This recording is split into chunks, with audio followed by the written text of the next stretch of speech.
Paz do Senhor, gente, tudo bem? Uma honra estar aqui falando dessa palavra maravilhosa ao coração de vocês. E, bom, gostaria de falar para vocês sobre o Salmo 23, que é um salmo muito bonito, só que muitas pessoas interpretam da maneira errada, porque tem pessoas que pensam, quando ele fala, o salmista, né, que era Davi, ele fala, pô, o Senhor é meu pastor e nada me faltará. As pessoas podem pensar, como eu conheço pessoas que pensam dessa forma, que o salmista está falando de bens materiais. Mas não, por incrível que pareça, não é só isso. E hoje não é só isso que eu vou falar sobre esse assunto. Também eu vou falar um pouco sobre o que esse salmo tem a ver com Jesus. Porque esse salmo, por incrível que pareça, ele é um salmo que fala muito sobre Jesus. Ele é um salmo que fala demais sobre a identidade de Jesus. Vamos começar então falando primeiramente sobre o porquê que nós devemos interpretar o salmo de forma correta, não dessa forma como é interpretada. Bom, gente, imagine só você estar na seguinte situação. Você está numa situação difícil, delicada, e você tenta interpretar esse salmo da seguinte forma: bom, o Senhor vai me dar tudo que eu preciso. O Senhor vai dar tudo meu bem material, todo o dinheiro que eu preciso, tudo que for. Mas se o Salmo não estiver falando sobre isso, mas sim sobre a tua fé, você me entende? Porque é isso exatamente que o Salmo fala. Ele não fala a respeito de bens ou de dinheiro. Porque mesmo perante as dificuldades, o que prevalecerá não vai ser o dinheiro, não vai ser os seus bens materiais. O que vai prevalecer sim vai ser a sua fé.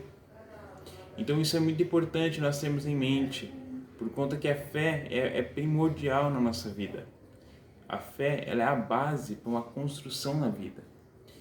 E agora que eu já falei sobre isso, eu quero falar com vocês um pouco sobre o motivo desse salmo ser um salmo totalmente referente ao Senhor Jesus, referente ao Messias, porque ele fala muito a respeito sim de Jesus. E eu vou mostrar aqui para vocês, vou pegar uma Bíblia e vou mostrar para vocês. Estou com a Bíblia em mãos e vamos abrir lá no Salmo 23. Vamos lá. Só vou abrir aqui.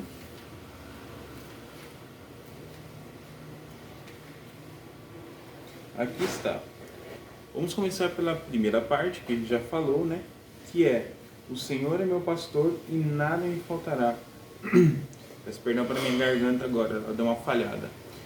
Bom, quando ele fala isso, nós devemos ligar ao seguinte ponto: o que Jesus era? Ele se considerava um pastor de ovelhas. Não que em ovelhas em si, mas nós éramos as ovelhas de Jesus. Então, basicamente aqui, quando ele fala, o Senhor é meu pastor e nada me faltará, ele está assim falando de Jesus. Mesmo que ele não esteja falando diretamente sobre Jesus, mas ele fala indiretamente. Ao mesmo tempo que ele fala sobre uma coisa, ele fala sobre outra. É muito importante nós termos isso na cabeça. Porque tem um versículo, é porque eu peguei a Bíblia, infelizmente eu não estava com a minha Bíblia em mãos, eu estou num lugar que eu não conseguia pegar outra Bíblia, mas tem um versículo que ele fala: o Senhor teve compaixão daquela multidão e o viu como ovelha sem pastor. Então é muito importante nós ligarmos essa passagem com esse capítulo de Mateus, que é do Evangelho de Mateus. Vamos continuar aqui, e ele diz o seguinte: em verdes pastagens me faz repousar. Peço desculpa pelo barulho agora, gente. Fez um barulho aqui, mas peço desculpa. E ele diz assim: em verdes pastagens me faz repousar, me conduz a águas tranquilas. Quando nós lemos essa parte aqui, é muito importante nós temos um discernimento, um entendimento muito grande. Porque o que seriam essas verdes pastagens? Seriam basicamente pastos? Não pastos em si. Mas ele estaria falando de tranquilidade, da alma tranquila, porque mais para frente vocês vão entender isso. E aqui é muito mais importante, porque aqui ele fala: me conduz a águas tranquilas. E basicamente o que Jesus fez foi dar, o João Batista deu início ao batismo e Jesus continuou aquilo. Porque Jesus mesmo falou: todos aqueles têm que se batizar. Então aqui seria as águas do batismo. É muito importante essa parte. Tenho essa parte como uma parte importante desse salmo. E então ele fala sobre o batismo, sobre quando João batizava e os apóstolos posteriormente batizavam. Então vamos continuar. E lá diz: restaura o vigor, guia-me nas veredas da justiça por causa do seu amor. Eu tenho uma Bíblia que é a King James. Aquela Bíblia ela fala de outra forma que eu interpreto melhor, não querendo falar mal da NVI. Opa, perdão, caiu aqui o negócio aqui. Não querendo falar mal da minha Bíblia da NVI, mas a Bíblia King James tem uma interpretação diferente que eu considero um pouco mais viva. Que ela diz assim: o Senhor restaura a minha alma. É muito importante essa parte. Por quê? Porque ele realmente faz isso com o batismo. O Senhor ele restaura a alma com o batismo. Isso de fato acontece. Então, por isso que eu queria estar aqui com a Bíblia da King James, mas infelizmente não estou agora. Vamos continuar, mas é realmente isso. O Senhor restaura a minha alma por conta do batismo. O batismo restaura a alma. Isso é fato. Prosseguindo, guia-me nas veredas da justiça pelo amor ao seu nome. Então aqui realmente está falando sobre Jesus. É muito claro e evidente. Pode ser que vocês ainda estejam com dúvidas, mas eu vou tirar essas dúvidas em breve. Por quê? Porque aqui neste momento ele fala que ele guiará você na vereda da justiça, ou o que seria guiar você no caminho de Jesus, e posteriormente por causa do amor ao teu nome. Nós amamos ao nome de Jesus, basicamente isso, entendeu? Jesus é o caminho e a salvação. E prosseguindo, nós temos aqui: mesmo quando eu andar por um vale de trevas e de morte, não temerei perigo algum, pois tu estás comigo, a tua vara e o teu cajado me consolam, ou me protegem, como está escrito aqui. Aqui é muito importante também esse versículo, porque ele fala que os cristãos infelizmente serão perseguidos. É uma menção aqui claramente que você precisa ter um discernimento muito alto, que ele fala assim que os cristãos serão perseguidos. E bom, mesmo que ele ande pelo vale da sombra da morte, não temerei mal algum. Por quê? Porque Jesus está comigo, Deus está comigo, o Espírito Santo de Deus está comigo. É muito importante ter isso em mente. E prosseguindo, agora essa parte é muito importante, não é a mais importante, porém ela tem que ser uma parte analisada criteriosamente. Por quê? Porque se você não saber o que Jesus trabalhava fora do seu ministério, você não vai entender essa parte. Vou falar para vocês. Tu preparas um banquete para mim na presença dos meus inimigos. Só que na minha Bíblia fala que tu preparas uma mesa. Essa parte é muito importante, muito. Porque a profissão de Jesus, fora de seu ministério, era carpinteiro. E para muitos que não sabem, Jesus que fabricou e criou a mesa da Santa Ceia, da última ceia. E aquela ceia é basicamente o que está escrito aqui: tu preparas um banquete para mim à vista dos meus inimigos. E quem seria o inimigo?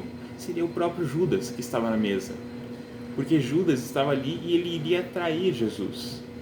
Então olha a ligação tão frenética, vamos dizer assim, né? Uma ligação crucial, uma ligação totalmente nítida, só que tem que ter o discernimento para entender. Então, continuando, aí ele fala: tu me honras ungindo a minha cabeça com óleo e fazendo transbordar o meu cálice. Aqui também seria uma passagem muito interessante, porque ele fala que aqueles que são escolhidos de Deus, claramente isso, dos escolhidos de Deus. Então é muito importante também.